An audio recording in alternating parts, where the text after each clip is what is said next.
எனக்கு நல்ல நண்பர்கள் வேணும். ஃபர்ஸ்ட் ஆஃப் ஆல் நம்ம ஒரு நல்ல நண்பனா இருப்போமா? எனக்கு ஒரு ட்ரீம் ஜாப் வேணும்ப்பா. ஃபர்ஸ்ட் ஆஃப் ஆல் நம்ம ஒரு ட்ரீம் எம்ப்ளாயியா இருப்போமா? எனக்கு ப்ரமோஷன் வேணும். ப்ரமோஷன் டிசர்வ் பண்ற லெவலுக்கு நம்ம உழைச்சிருக்கோமா? என்னை சுத்தி இருக்கவங்க மரியாதை குடுக்கணும். என்னை நல்லா மதிக்கணும். மரியாதை குடுக்குற விஷயமா நம்முடைய பிஹேவியர் இருக்கா? எனக்கு ஒரு நல்ல ரிலேஷன்ஷிப் வேணும். ஃபர்ஸ்ட் ஆஃப் ஆல் நம்ம ஒரு நல்ல பார்ட்னரா இருப்போமா? எஸ். நம்ம ஒரு நல்ல பார்ட்னரா இருப்போமா? நம்ம ஒரு நல்ல பார்ட்னரா இருந்தோம் அப்படின்னா ஆட்டோமேட்டிக்கா ரிலேஷன்ஷிப் வரும். ரிலேஷன்ஷிப் மட்டும் கிடையாது. இதுக்கு முன்னாடி சொன்ன எல்லா விஷயங்களும் அதே மாரி தான். நீ ஒரு நல்ல நண்பனா இருந்தேன்னா, உன்னை சுத்தி நல்ல நண்பர்கள் இருப்பாங்க. நீ மரியாதை தரக்கூடிய சில விஷயங்கள் பண்ணின அப்படின்னா, உனக்கு ஆட்டோமேட்டிக்கா மரியாதை தேடி வரும்.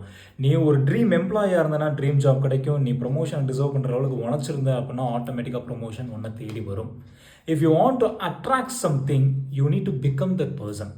You need to become that person. Then everything will come to you அப்படிங்கிறது தான். So work on yourself. ஒன்றை நீ தயார்படுத்திக்காத வரைக்கும் எதுவுமே இங்கே நகரவே நகராது. So work on yourself, everything will come to you.